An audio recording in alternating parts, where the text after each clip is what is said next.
Kaya din, ang daling bitawan ng Canadian dream kapag hindi rin ganun katindi or kauhaw yung reason mo kung bakit ka pupunta dito sa Canada.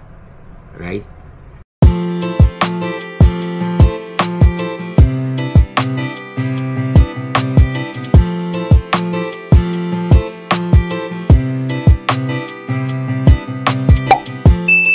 Hi guys, good afternoon.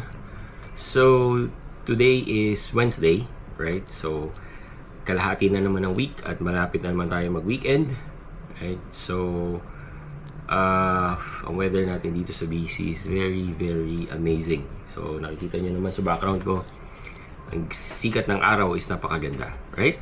So, dahil dyan, iced coffee muna tayo. Okay, so for today, gusto kong sagutin yung or mag-comment dun sa isang comment ng ating subscriber about dun sa isa kong video regarding dun sa sinabi ko nga na for me, hindi na advisable na mag-take pa ng student pathway papunta dito sa Canada. So, okay? So, ang comment niya is, hindi talaga practical yung pagpunta ng Canada ngayon. Inegosyo na lang yung milyones at palaguin na lang dito sa Pilipinas. Pero bago that, bibigyan ko muna kayo ng konting background, ano yung aming buhay sa Pilipinas bago kami pumunta dito sa Canada. Okay? So, we are family of 5. So, ako, yung wife ko, at saka yung 3 anak ko. Okay? So, I am working as a senior database administrator sa Philippines. I've been working in the industry for almost 2 decades. Okay?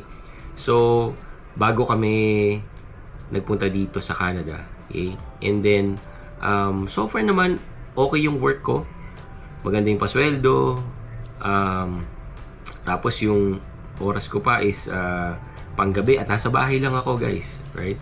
So, sabi ko nga, nung nag-pandemic, hindi ko naramdaman na pandemic kasi nga 3 years before mag-pandemic, I am working remotely na. So, talagang hindi na ako masyadong lumalabas, no?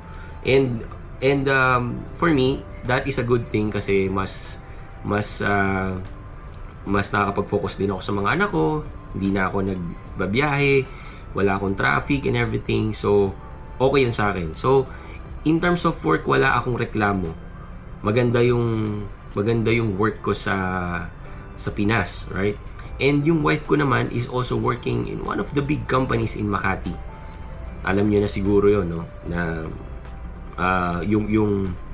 yung company na yon is meron din siyang sariling pangalan ng street sa Makati, right? So, alam nyo na kung saan din nag-work yung wife ko. Okay din ang sweldo plus napakaganda ng benefits, right? So kung titignan mo, pareho kaming mag-asawa. We have a very stable job sa Philippines, right? So in terms naman sa bahay, hindi kami nangungupahan kasi yung house is owned by my mother-in-law at saka nung wife ko, right? So, wala kaming iniintindi na renta or whatsoever, right? And meron din kami sariling sasakyan. Nakakapag-travel din kami.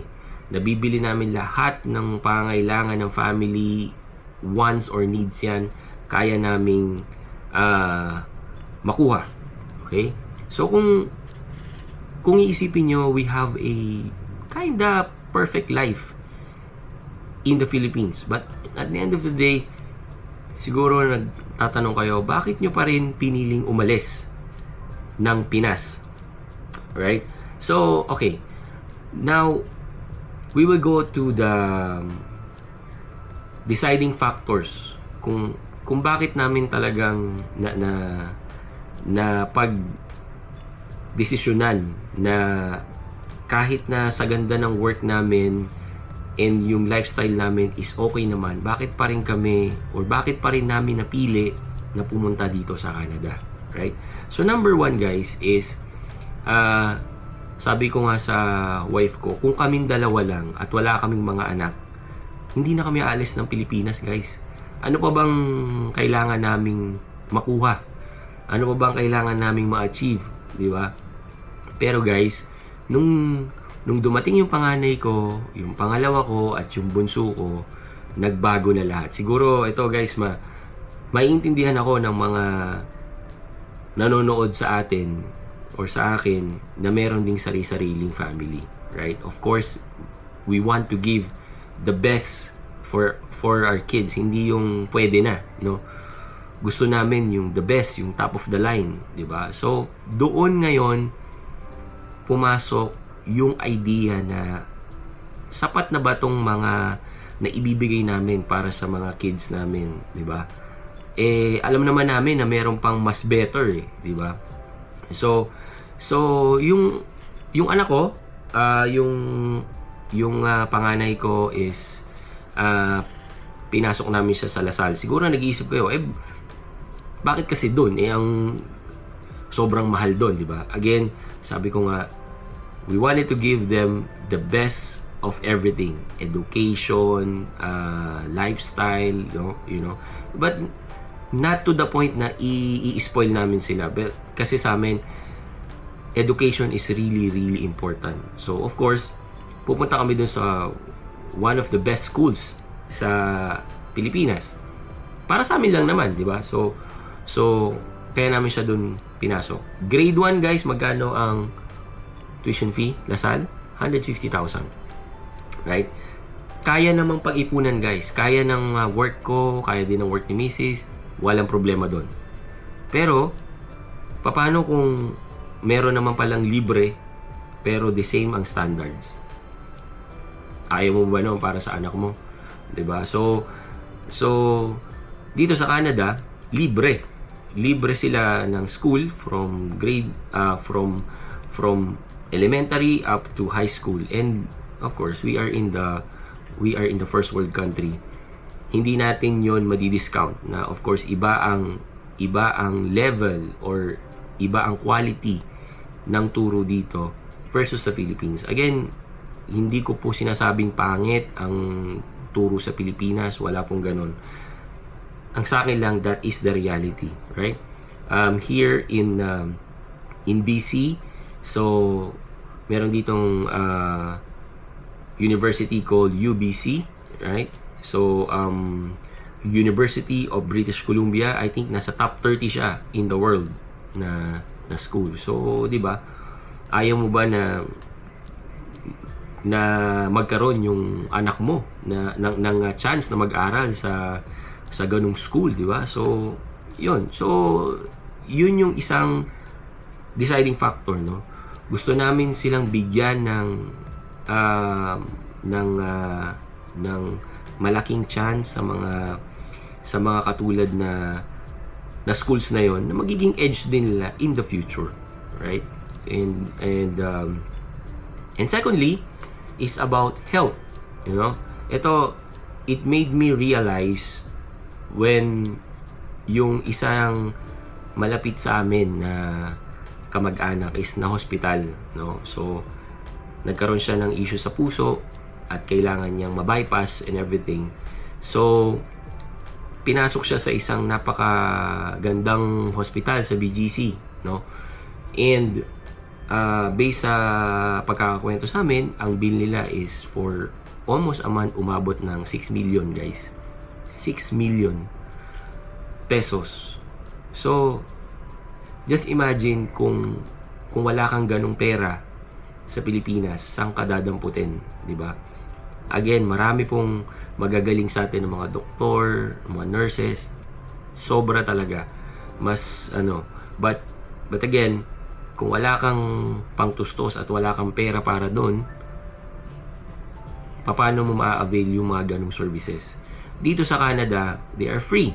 Yes, alam ko na maraming issue dito, yung mahabang pila, yung mga ganyan. Again, hindi namin yun na-experience. It's a case-to-case basis, guys. Hindi po porke na experience ng iba, ganun na rin po sa amin. Napakalaki po ng Canada. Kahit nga po dito sa Vancouver, napakalaki ng Vancouver. Based on our experience, nagpunta na rin kami sa hospital, meron kami family doctor. Never po namin na-experience na nahirapan kami in terms of our medical needs, no? So far, maganda po yung nakukuha namin when it comes to our health or medical needs dito sa Vancouver, right? So, and also, napapaisip na rin ako no na sabi ko, for example guys, magsisimula kang mag-work, sabihin na natin 20 years old. Sample lang. So, 20 years old tapos magre-retire ka ng 60. So, 40 years of working, di ba? So, syempre, meron kang ipon yan. 60 years old.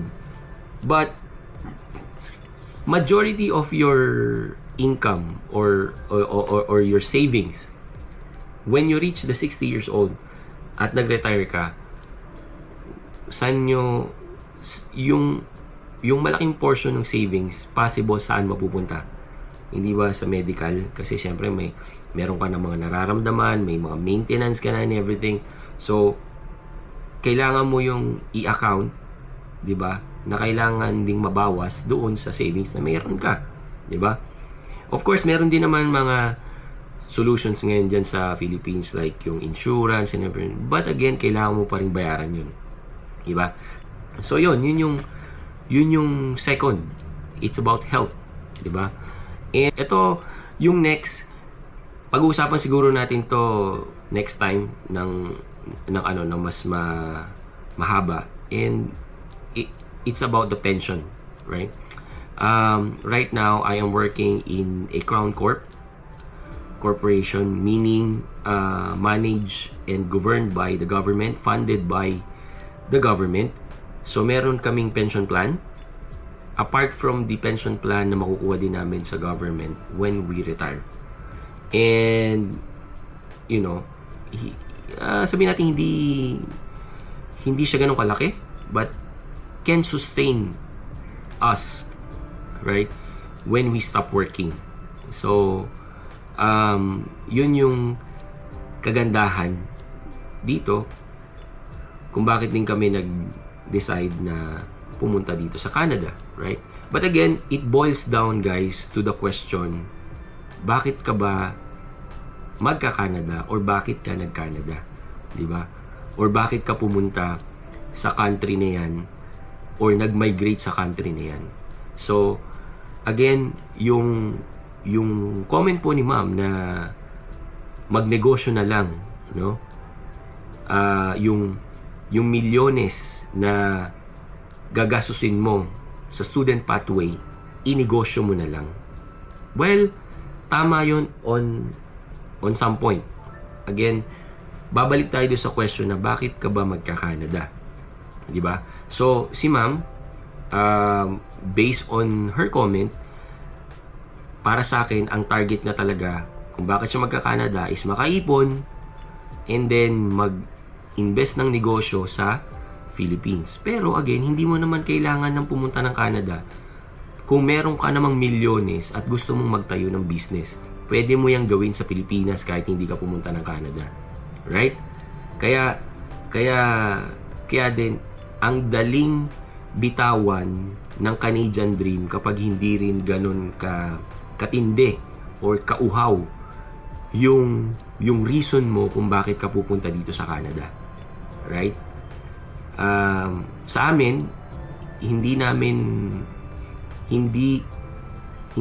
nasa plan number 1 or hindi objective number 1 is yung magpayaman, no? At magkaroon ng negosyo. Kung mangyayari yan in the process, good, di ba? Kung hindi, okay pa rin because ang main target namin kung ba't kami pumunta dito ng Canada is yung mga nasabi ko nga, yung para sa mga anak ko na makapag-aral sila ng maayos, mabigyan sila ng magandang exposure, di ba? Kasi kung mag-aral sila dito, makapagtapos sila dito, meron silang international degree. At kung by the time na makapagtapos sila at gusto nilang bumalik ng Philippines, napakalaki ng edge nila when it comes to educational degree, right? And also, yung sabi ko nga, yung about sa health, sa work, at yung sa pension for long term na magsusustain sa amin pag tumigil na kami ng work, right?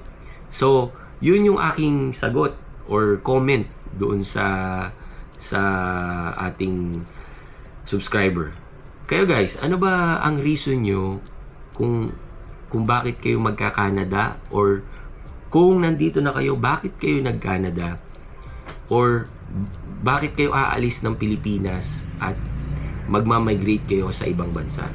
I-comment nyo naman guys, para naman meron din tayong idea, para din ma-share nyo sa iba kung na pwede ring mapulutan ng aral or ng idea, di ba? Kung bakit kayo aalis doon sa country kung saan kayo nagmula, at magde-decide kayo na lumipat, dalhin ang buong family nyo at mag-start ulit ng bago kung saan man kayo pupunta. Okay? So maraming salamat po again, and see you on my next vlog. Peace.